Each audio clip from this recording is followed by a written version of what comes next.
For those of you that are listening in live or watching one of the archived videos, we're going to be spending some time with Brian Marks from SARE National. And Brian, if you do me a favor, tell people a little bit about your guys' organizations. Sure. Well, SARE Jobs for Progress National is headquartered in Dallas, Texas. This is actually our 50th year, so we're very exciting to be celebrating 50 years of service, employment, and redevelopment, which is the three key services we provide under the acronym SARE, which is also the Spanish verb to be, and that's one of the key principles that we operate by. And we provide services across the country. We have a network of about 25 affiliated brick-and-mortar organizations that are offering direct services to their local community. We primarily serve Hispanics, African Americans, and other underserved populations, but really we don't discriminate. We serve everyone that needs our help with education and employment in those communities where we're located. Fantastic. Well, you guys have a growing organization. I love watching your guys' progress. And over the last year, you guys have really repositioned yourself from a digital standpoint. I know that when we first met, as far as the positioning online, it was probably not one of your strong suits. Your thoughts? That's the truth. That's the truth. So today we're going to talk a little bit about, we're going to, allow other people to come on this just quick journey with us as far as planning what is the social media strategy for SARE National as well as SchoolNet. And so I appreciate you allowing other people to be able to gain knowledge from this. That's what you guys represent is you guys are a wealth of information and knowledge and training and courses and things for people who are looking for career certifications, job advancement skills, placement skills, and so forth. So you guys, it kind of fits along with everything you already do. So thank you so much. Between the two sites, talk to me a little bit about what you've seen from a digital footprint standpoint. You guys, where you started, where you're at now, just real briefly. Well, the goal for us really has been to reposition ourselves, like you said, and the way we want to reposition ourselves is to be able to establish an audience and a following and really a presence online and across social media platforms and so forth, so that we can offer more and more services through the internet, more resources, and add value to the people that we're trying to serve, and really increase the scope and be able to do more with less. And we really think that is the direction that a lot of the educational system in this country will have to go. And we feel like we can have a bigger impact with the same amount of dollars by continuing to make strides and inroads in terms of what we can do online. And we also want to engage community partners and have them be part of the process and not be so focused on what it is that we do and be territorial, which I think can happen in any line of business. It can happen in the nonprofit world. But we want to kind of open up with more collaborative partnerships and be able to have more connections, more linkages that offer the people that we're trying to serve more options to get the services they need.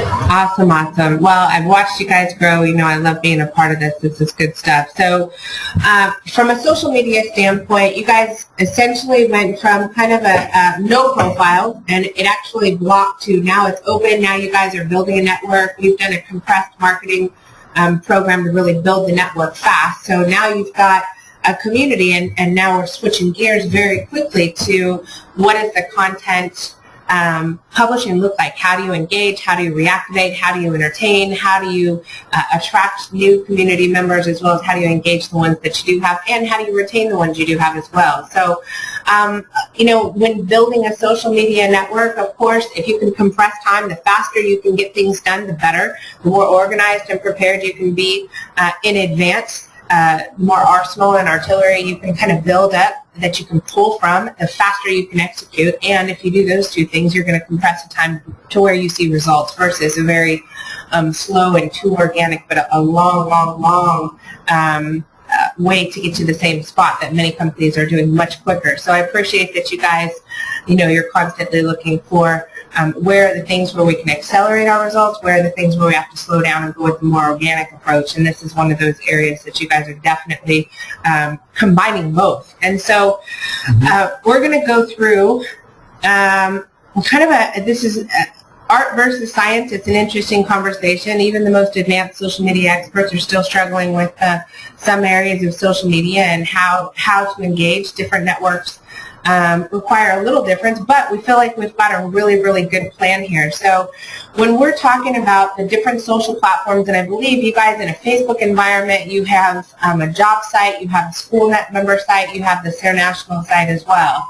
And so the goal is being able to break up the content into kind of the perfect formula.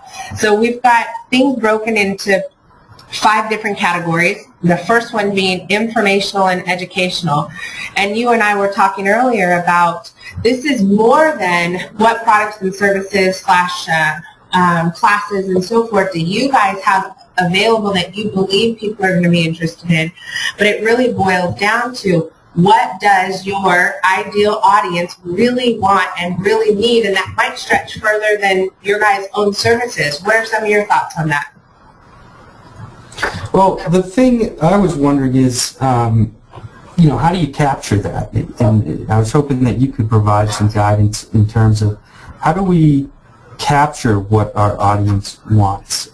Because I think that's really kind of the key to this whole thing. And if we can be able to get some insights from the horse's mouth, if you will, then we'll be able to provide what they're looking for, or at least provide it in a manner that is appealing and it's user friendly. I love that you asked that. It was my mentor, Tony Jerry, had sent me a book in the mail a while back. This is probably 3 or 4 years ago, and it was called What Does Your Audience Really Want? The Ultimate Question. And it was about the different ways that you can collect this kind of information. So he specifically, and I'm really pulling strings to remember all the details because it was probably a half a decade ago, but he was talking about, surveys and polls and the kind of information that you gather that.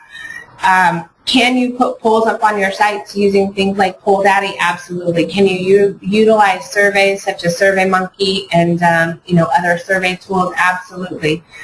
Can you do mastermind groups or brainstorming sessions internally? Absolutely. And really, in my speaking events, I often stand up and I say, I'd rather ask a group of soccer moms how they buy than ask a marketing agency.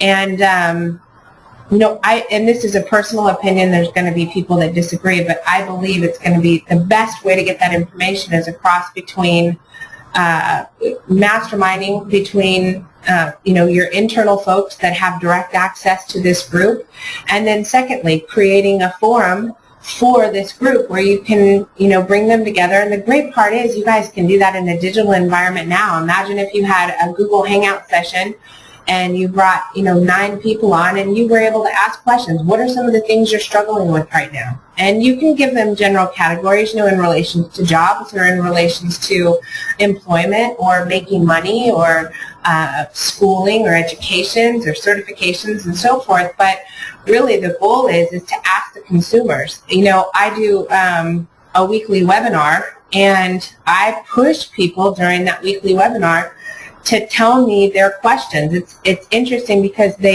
I get questions all the time when I'm in a one-on-one environment, but when it's in a group environment, it's a little harder. So you do have to, really pull it out of people. What are the things you need help with? And it might not be what you serve, but when you were talking earlier about creating collaborative partnerships and strategic arrangements with other organizations, associations, and individuals that can contribute content and can contribute value to your client base. That's an easy way to really tackle that. First, finding out what is the ultimate question, what are the things that they really want, and then leveraging those third-party relationships to bring that content to the table. Yeah, and the other part of that is, we understand part of the reason why we had a sense of urgency to get moving with creating an online presence that really has value, that's not simply just there. We understand the need that you need to change and adapt with the times. And there's always going to be a need for people to get help with education and employment. But how you deliver that and how you access those people will change. And obviously it's changing rapidly now. So reaching out to customers and getting their insights, getting their input. If you hear the same thing a number of times over and over again, you're going to start to pick up on the fact that maybe there's a need out there that we're not addressing in the arena of the services that we provide. So I absolutely agree with you. I think that this is something we're going to be moving forward with, and we look forward to it. Awesome. Well, very cool. The second category is entertainment. People are funny. They love a sense of humor. It's an easy way to capture people, and quite frankly, it's needed. There's enough drama and there's enough seriousness everywhere. A great way is to find things where you can use humor appropriately for your brand. And so, that's something that within your organization is a great task for all of your staff, especially if you have younger staff, maybe more on YouTube and whatnot. Yeah, and I think that this is something that we really want. I mean, it's something that we struggle with. We had talk about wanting to create and I know you really can't think that you're going to create a viral video, but wanting to create a really cool video that people would like. And we kind of felt like, well, we have to do something kind of crazy, and we want to provide entertainment, but we're trying to figure out where's that sweet spot where we can kind of convey that empathic element as a non-profit organization, but also provide the entertainment, integrate the humor, and I think that's something we're really working towards as of late. But any suggestions? I mean, how would you go about kind of that process of starting to up the entertainment value and making it be something that people are more comfortable with on a regular basis? Well, I definitely think you're going in between creating and repurposing other people's content. And there are experts, there are corporations, companies, and agencies that specialize in creating content for social media and viral marketing purposes that is entertaining. Now, if you are cost conscious or you want to start off with just kind of getting a feel for it, I'm going to tell you, and I'll just break it out here. What I'm doing is I have a 15-year-old son, and I tasked my son and his 3 friends to go find me videos that they found were humorous, that were about social media marketing, web design, social networking, and so forth, that were good representations of how people have used humor in marketing their products. And they sent me one that was awesome the other day. It was a new social media network. The guy went on stage, and as soon as he was supposed to be launching at a technology convention, he was supposed to be launching a new social site, and he stood up there, and the first thing he said was, all right, well, before we get started, I'm going to need everybody to turn off all your social media, all your cell phones. We can't have any devices on because we are recording, and this is a pre-launch, so it can't come out technically until next Friday. And it was the funniest video. There was literally an entire audience of people that stood up, and they wound up making a musical about, I'm not going to turn off my cell phone, you can't disconnect me from the world, I have to retweet this, are you crazy? And then at the very end, the guy on stage sang a one-liner, and he said, well, I'm out of time, and he left. And that was and the only marketing that was done for their new social media site was the background behind the speaker on the wall on the presentation, and it was one link. So it was awesome. But that's why I said if you can get your team, that's an awesome project for them to try and find content that they find entertaining and that they feel is appropriate. And it's something they're going to do on their own time. So I would definitely engage your team in finding entertaining content. All right. I like it. Awesome. All right. Next one is connections. You have strategic partners, referral partners, and so forth that you're connected with. And this may be people you're referring business to, other content contributors, the people we talked about earlier. This is a really quick one, but using your social media network to acknowledge your team, acknowledge referrals, acknowledge strategic partners, give thanks, give appreciation, and ask for referrals when you can. If you're going to hire a company or you're working with a company, it's a great way to give public praise. It's gonna put you in front of your partners' networks. It's no different if I was to tag you or SchoolNet in your post, then I am going to effectively be putting my name in front of your network, and it works the same way. Okay. Next one. Give a little to get a little. Absolutely, and it's cross-marketing. You're literally dropping your company's, your fan page's site in front of somebody else's network by liking, commenting, sharing, and by tagging people across fan pages. Okay. All right, next one, interaction. This really is the opportunity to create conversations, and a lot of times this is missed. Sometimes people are... hang on a second. Let me take back the controls. Sometimes people are using their social media sites as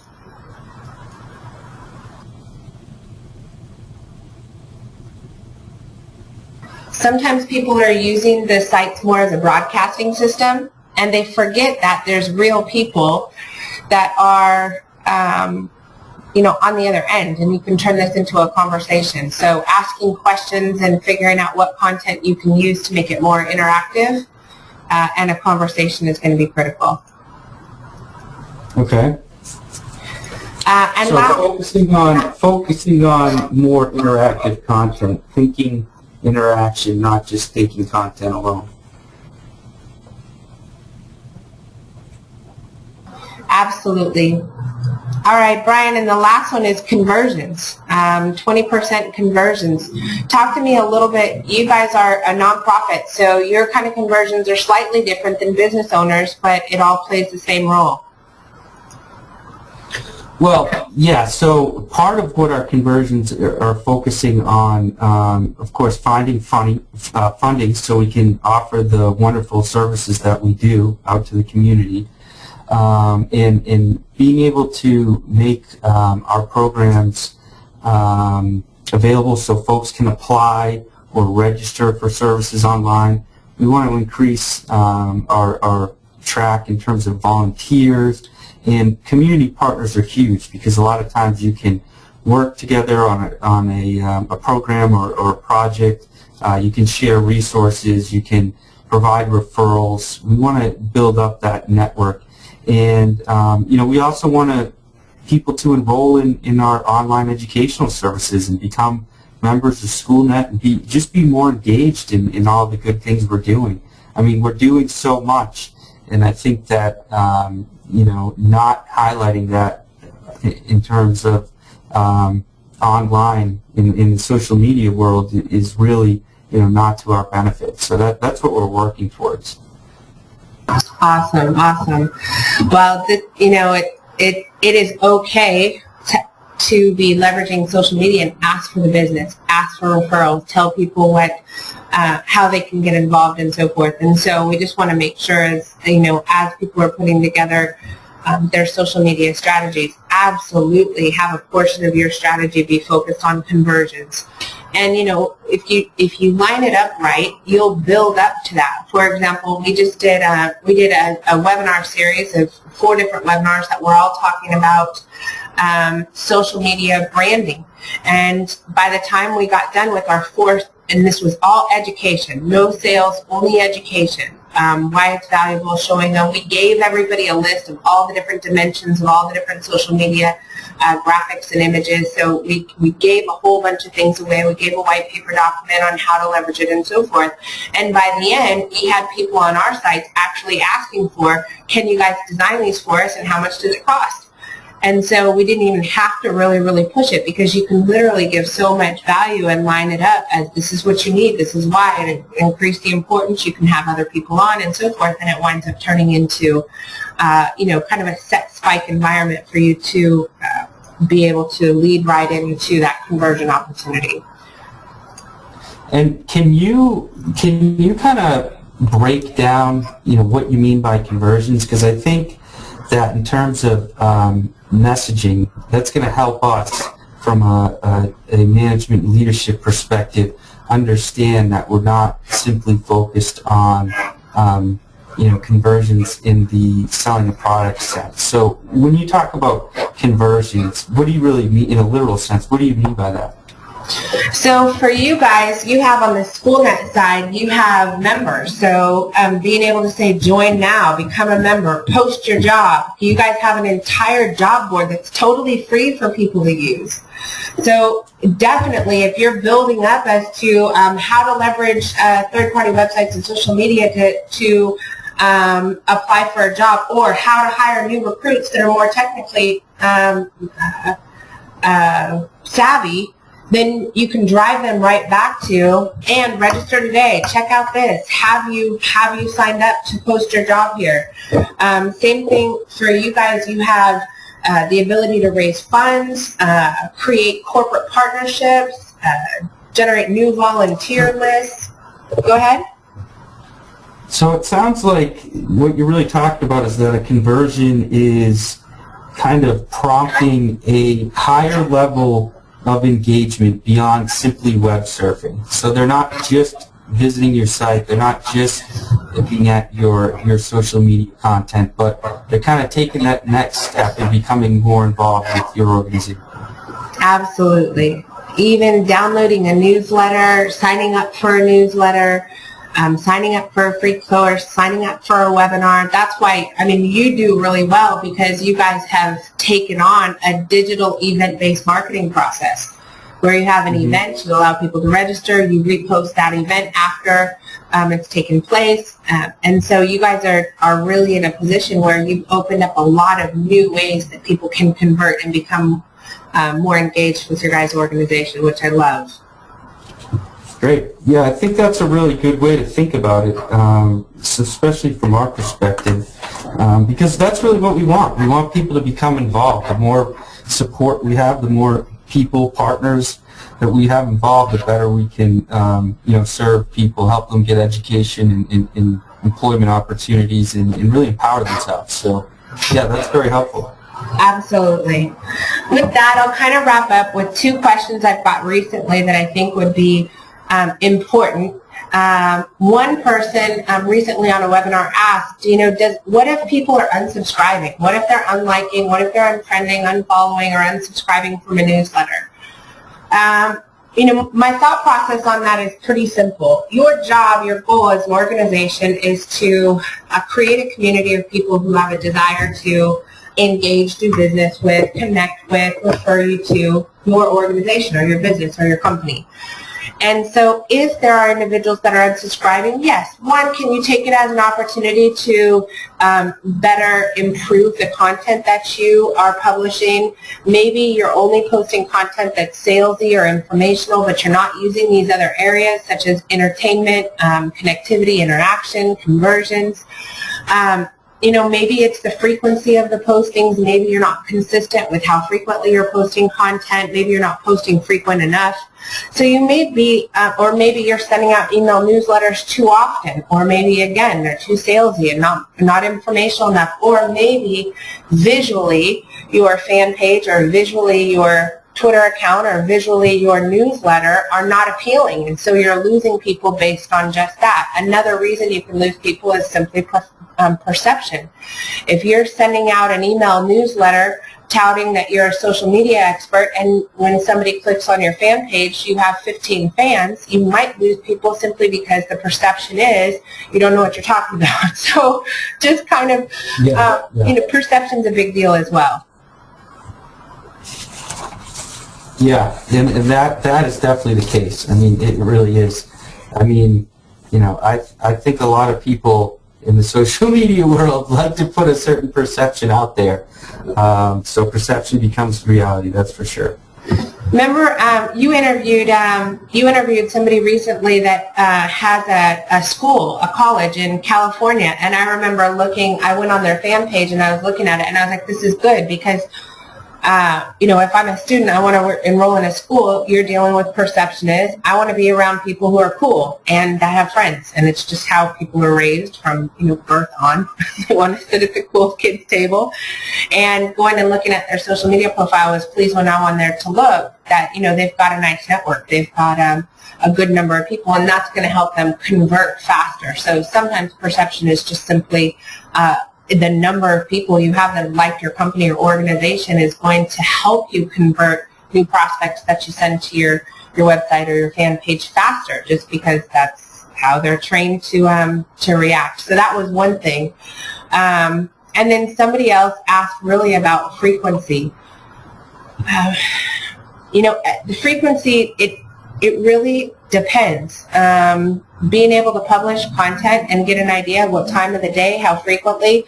Facebook is going to be very different. We could probably do an entire session, and maybe let's do that for another one, an entire session on timing as far as publishing on Facebook versus publishing YouTube videos versus publishing blog posts versus sending out email newsletters. The timing is very different. The biggest thing is make sure it's production before perfection. So start doing something now, and then we can make sure you have the measurement tools in place to be able to monitor your results, and then we can start tweaking that as you get more involved. Yeah, and that's definitely something that I myself had to come to grips with. I really like to have everything crisp and perfect before I post, but I'm learning ways to be more efficient, get something out there I'm comfortable with, because we don't want it to be on to the next thing before you've posted valuable content for folks. So I think that's really tremendous advice as well. I love it. I love it. Well, I love watching you guys. I hope that everybody that has watched this finds this to be valuable for their own business. And please go check out sarahnational.org as well as schoolnet.org, and hopefully you can like all of their sites and fan pages as well, and join their community, and I know they'll do the same. So Brian, thank you so much. I appreciate you. Thank you, Jennifer. All right. Bye-bye, guys. Bye.